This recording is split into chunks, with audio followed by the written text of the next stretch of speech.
Shalom, apa kabar semua?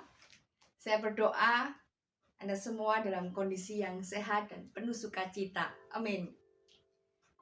Sebelum saya menyampaikan firman Tuhan, mari kita berdoa terlebih dahulu. Di dalam nama Tuhan kami, Yesus Kristus, kami mengucap syukur ya Tuhan atas segala yang Kau berikan kepada kami. Kau adalah Allah kami yang hidup, Kau adalah Allah kami yang penuh kasih, Kau Allah kami yang tak pernah meninggalkan kami. Semua yang terjadi itu karena kemurahan-Mu dan anugerah-Mu ya Tuhan dalam kehidupan kami. Bukan karena kuat gagah kami. Tuhan Yesus, hamba minta ya Tuhan, hamba mohon Kau urapi bibir lidah hamba ya Tuhan. Sehingga apa yang anak-Mu sampaikan ini bisa menyampaikan seperti isi hati-Mu ya Tuhan. Kami juga berdoa ya Tuhan Yesus untuk semua yang mendengarkan. Biarkan roh hikmat, roh pengertian turun atas mereka semua. Sehingga mereka bisa menangkap isi hati-Mu dengan baik ya Tuhan. Terima kasih banyak ya Tuhan Yesus. Kami sudah berdoa dan mengucap syukur. Amin. Saya akan membawakan firman Tuhan dari Maleakhi 3 ayat 6 sampai 11. Sebelumnya saya akan bacakan firman Tuhan. Pembayaran persembahan perpuluhan menyenangkan hati Allah. Bahwasanya aku, Tuhan, tidak berubah, dan kamu Bani Yakub tidak akan lenyap. Sejak zaman nenek moyangmu kamu telah menyimpang dari ketetapanku dan tidak memeliharanya. Kembalilah kepadaku, maka aku akan kembali kepadamu, firman Tuhan semesta alam. Tetapi kamu berkata, dengan cara bagaimanakah kami harus kembali? Bolehkah manusia menipu Allah? Namun kamu menipu aku. Tetapi kamu berkata, dengan cara bagaimanakah kami menipu engkau? Mengenai persembahan persepuluhan dan persembahan khusus. Kamu telah kena kutuk, tetapi kamu masih menipu aku. Ya, kamu seluruh bangsa. Bawalah seluruh persembahan perpuluhan itu ke dalam rumah perbendaharaan, supaya ada persediaan makanan di rumahku, dan ujilah aku, firman Tuhan semesta alam. Apakah aku tidak membukakan bagimu tingkap-tingkap langit dan mencurahkan berkat kepadamu sampai berkelimpahan? Aku akan menghardik bagimu belalang pelahap, supaya jangan dihabiskannya hasil tanahmu, dan supaya jangan pohon anggur di padang tidak berbuah bagimu, firman Tuhan semesta alam. Maka segala bangsa akan menyebut kamu berbahagia, sebab kamu ini akan menjadi negeri kesukaan, firman Tuhan semesta alam. Amin. Kali ini saya ingin menjelaskan, membawakan firman Tuhan mengenai persepuluhan. Apakah persepuluhan itu masih relevan sampai saat ini? Mungkin banyak di antara kita yang berpikir bahwa persepuluhan itu kan untuk masa lalu, untuk kita serahkan ke bait Allah kepada orang-orang Lewi. Emang ada sekarang orang yang hidup seperti orang Lewi? Ada juga mungkin yang berpikir bahwa Tuhan Yesus kan sudah mati di kayu salib, menebus dosa kita dan membayar segala sesuatunya. Kenapa kita harus tetap perpuluhan? Yang pasti, Tuhan Yesus itu hidup untuk masa lalu kita, masa sekarang, dan masa yang akan datang. Lalu ada juga yang mungkin berpikir bahwa perpuluhan itu kan hanya ada di perjanjian lama. Kenapa kita harus melakukan saat ini yang kita hidup dalam tahun anugerah, dalam masa anugerah, dalam perjanjian baru? Satu hal lagi yang kita harus ketahui, kita yakini bahwa Alkitab kita ini tidak hanya isinya perjanjian lama ataupun perjanjian baru, tapi kitab ini berisi mengenai perjanjian lama dan perjanjian baru. Maka saya bisa mengatakan bahwa persepuluhan itu masih relevan sampai saat ini. Amin. Apakah Anda setuju dengan saya? Mari kita sama-sama belajar. Saya dari Maleakhi 3 ayat 6 sampai 11, saya akan lebih banyak membahas mengenai pasal 10 dan pasal 11. Pasal 10 saya bacakan lagi, bahwa bawalah seluruh persembahan perpuluhan itu ke dalam rumah perbendaharaan, supaya ada persediaan makanan di rumahku, dan ujilah aku, firman Tuhan semesta alam, apakah aku tidak membukakan bagimu tingkap-tingkap langit dan mencurahkan berkat kepadamu sampai berkelimpahan.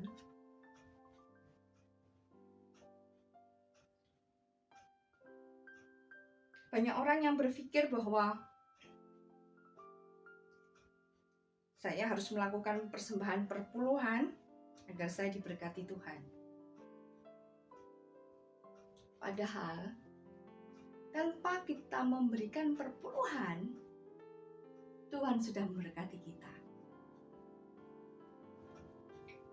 Bukankah kita ada saat ini, baik perpuluhan atau tidak, kita bisa makan saat ini, kita bisa melakukan banyak hal sampai saat ini, itu semuanya karena anugerah dan kemurahan Tuhan. Apa iya kita berani bilang, Tuhan, aku kasih ini loh ya, agar Engkau memberiku sesuatu yang luar biasa.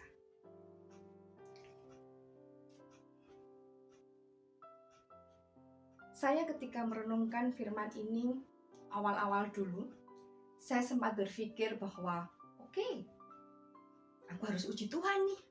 Aku kasih sekian, Tuhan akan kasih aku berapa ya? Dan akhirnya saya ditegur oleh Tuhan. Kalau tadi kita membaca secara lengkap dari ayat 6 sampai ayat ke-9, makanya kenapa sampai di ayat ke-10 Tuhan katakan ujilah aku mengenai perpuluhan ini. Karena pada waktu itu umat sedang bermain seperti negosiasi dengan Tuhan. Mereka menginginkan sesuatu hal untuk bisa kembali kepada Tuhan. Sehingga Tuhan mengatakan seperti itu kepada umatnya. Harta atau berkat yang Tuhan berikan kepada kita, itu tidak sekedar semata-mata hanya materi, semata-mata hanya uang, tapi kesehatan, keluarga yang harmonis, anak-anak yang bertumbuh luar biasa, itu juga berkat daripada Tuhan. Kita bisa bernafas dengan lega. Pasti masih ingat beberapa waktu yang lalu ketika COVID melanda, betapa susahnya kita untuk bernafas. Kalau sekarang kita bisa bernafas dengan lega, bernafas dengan bebas, itu semua karena anugerah Tuhan. Jadi, Tuhan itu telah memberi kepada kita terlebih dahulu. Bukannya kita memberi kepada Tuhan, baru Tuhan memberi kepada kita. Bukan. Kita harus ingat bahwa Tuhan kita adalah Tuhan yang penuh kasih. Tuhan kita adalah Tuhan yang penuh kemurahan yang luar biasa. Sehingga kita harus tahu dan mengerti akan hal itu terlebih dahulu. Bahwa Tuhan telah memberkati kita jauh lebih besar dari apa yang pernah kita minta. Dan persepuluhan itu hanya sebagian kecil yang kita berikan kepada Tuhan, bukan Tuhan lebih tepatnya, kita berikan kepada, kalau menurut saya kita berikan kepada pekerjaan Tuhan di dunia ini sebagai ucapan syukur. Kita memberikan persepuluhan itu sebagai tanda ucapan syukur kita dari apa yang telah Tuhan berikan. Tuhan sudah memberikan kita 90%. Kita hanya menyerahkan kembali sebagai ucapan syukur hanya 10%. Dan mengembalikan itu sebagai ucapan terima kasih kita kepada Tuhan. Bahwa Tuhan telah memberkati kita terlebih dahulu. Nah, apa sih sebetulnya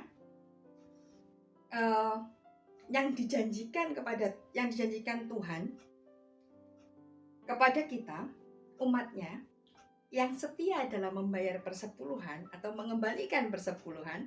Ada 3 hal yang menjadi janji berkat Tuhan kepada kita. Yang pertama, janji yang pertama adalah Tuhan mencurahkan berkat sampai berkelimpahan. Janji yang kedua, Tuhan akan menghardik belalang pelahap supaya jangan menghabisi hasil tanah atau hasil pekerjaan dan menjamin pohon anggur berbuah, yaitu sukacita. Ya, ada 3. 1, mencurahkan berkat sampai berkelimpahan. Yang kedua, Tuhan menjanjikan bahwa tidak akan ada belalang pelahap yang akan menghabisi hasil pekerjaan kita.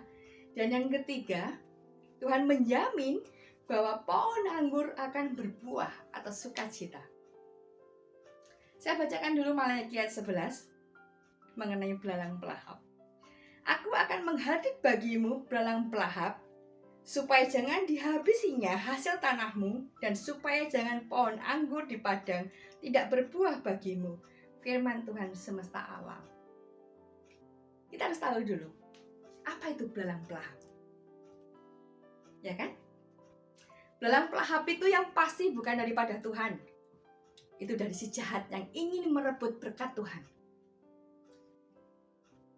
Belalang pelahap itu belalang yang memakan segala sesuatunya sampai habis. Kalau seandainya kita gambarkan pohon, belalang pelahap ini bukan belalang yang hanya makan daunnya aja. Seperti yang kita sering lihat pagi-pagi kalau kita di kebun kita, waduh daunnya habis dimakan belalang nih. Bukan belalang seperti itu. Belalang pelahap adalah belalang yang makan daunnya, ya makan buahnya, ya makan semuanya, sehingga pohon itu menjadi kering dan hanya batangnya saja habis. Dan Tuhan tidak mau itu terjadi. Tuhan tidak ingin membuat kita manusia mempunyai celah sehingga si jahat bisa menyerang kita. Celahnya apa? Celah di mana kita tidak mengucap syukur atas segala berkat yang Tuhan berikan dengan cara wujud nyata memberikan perpuluhan kepada Tuhan. Mengembalikan perpuluhan kepada Tuhan. Jika kita tidak setia mengembalikan perpuluhan kepada Tuhan, maka ada celah dalam hidup kita. Dan ketika kita punya celah, disitulah si jahat bisa masuk. Sehingga belalang pelahap itu bisa masuk dan menghabiskan segala yang ada. Dalam kehidupan yang kita, belalang pelahap bisa diartikan juga seperti sakit penyakit. Harta kita banyak, tapi kita cuma habis uang untuk ke rumah sakit. Bisa juga diartikan mungkin kecurian, tertipu, sehingga kita yang sudah nyimpan uang banyak, percaya sama orang, akhirnya uang kita dibawa lari. Bisa juga yang tiba-tiba kebakaran, semua harta kita habis. Bisa saja. Suka-sukanya belalang pelahap mau memakan apa yang ada dalam diri kita. Yang pasti, yang kita tahu bahwa si jahat tidak suka jika kita hidup penuh dengan sukacita, damai sejahtera daripada Tuhan. Sehingga apa yang harus menjadi bagian kita adalah menutup segala celah. Sehingga si jahat tidak punya kesempatan untuk menerobos masuk merusak kehidupan kita.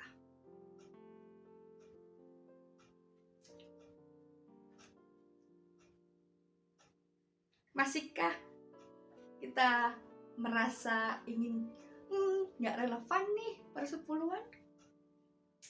Apakah kita masih berpikir bahwa perpuluhan itu hanya akal-akalan supaya kita memberikan persembahan? Dan persepuluhan itu juga mengajari kita untuk kita tidak hidup tamak. Kita diajari Tuhan untuk tahu mana yang menjadi bagian kita secukupnya dan mana yang menjadi bagian orang lain, menjadi bagian Tuhan. Persepuluhan juga saat ini digunakan oleh para hamba Tuhan, oleh gereja untuk menyebarkan kabar baik mengenai Yesus Kristus. Semua hal yang dilakukan yang baik untuk Tuhan, kita akan pasti penuh sukacita untuk melakukannya.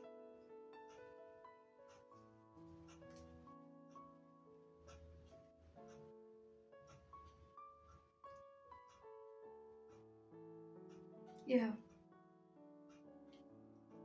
yang pasti saya ingin menekankan terakhir di firman pembawaan firman saya kali ini bahwa ayo semuanya yang punya pikiran yang mengatakan bahwa persepuluhan tidak perlu kita lakukan, kita coba renungkan tadi. Tuhan Yesus telah memberi kita terlebih dahulu.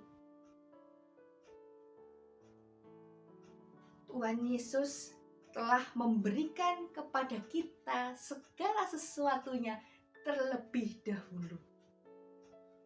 Dan bagian kita hanya sebagai ucapan syukur, sebagai ucapan terima kasih Tuhan. Kau telah menjaga hidupku.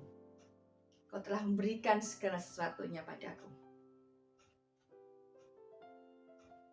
Dan Tuhan juga menginginkan kepada kita bahwa yuk, jangan ada celah. Kalau kamu tamak, semua yang diberikan Tuhan kamu ambil semuanya. Padahal di firman Tuhan dikatakan kembalikan persembahan persepuluhan kepada rumah Tuhan. Kau ambil semuanya, kau punya sifat tamak, disitulah celah. Di mana akhirnya si jahat, belalang pelahap itu memporak-porandakan semuanya. Mengambil segala sesuatunya dari kita. Karena Tuhan sudah janji dalam firman-Nya bahwa ketika kita setia melakukan persembahan perpuluhan, Tuhan akan melindungi kita dari belalang pelahap. Bahkan Tuhan janjikan bahwa kita akan penuh sukacita. Semuanya akan ditambah-tambahkan pada Tuhan. Dan bagian kita adalah bersyukur, mengembalikan ucapan terima kasih kita kepada Tuhan. Demikian firman Tuhan yang singkat ini. Semoga bisa ditangkap dengan baik. Semoga kita mengerti bahwa persepuluhan itu sesuai dengan firman Tuhan dan masih relevan sampai saat ini. Dan persepuluhan itu sebagai ucapan syukur kita kepada Tuhan. Karena Tuhan sudah mengasihi kita terlebih dahulu. Amin. Terima kasih ya Tuhan Yesus. Hamba sudah selesai menyampaikan firman-Mu. Biarkan Engkau yang lebih lagi ya Tuhan, biarkan Roh Kudus-Mu ya Tuhan, yang bekerja dalam hati kami, sehingga apa yang kurang tepat yang anak-Mu sampaikan, Roh Kudus yang membantu untuk bisa ditangkap dengan lebih baik, bisa mengerti lebih baik, bahwa Engkau Tuhan adalah Allah yang mengasihi kami. Terima kasih banyak Tuhan Yesus, kami sudah berdoa dan mengucap syukur. Amin. Terima kasih. Sampai jumpa lagi. Shalom.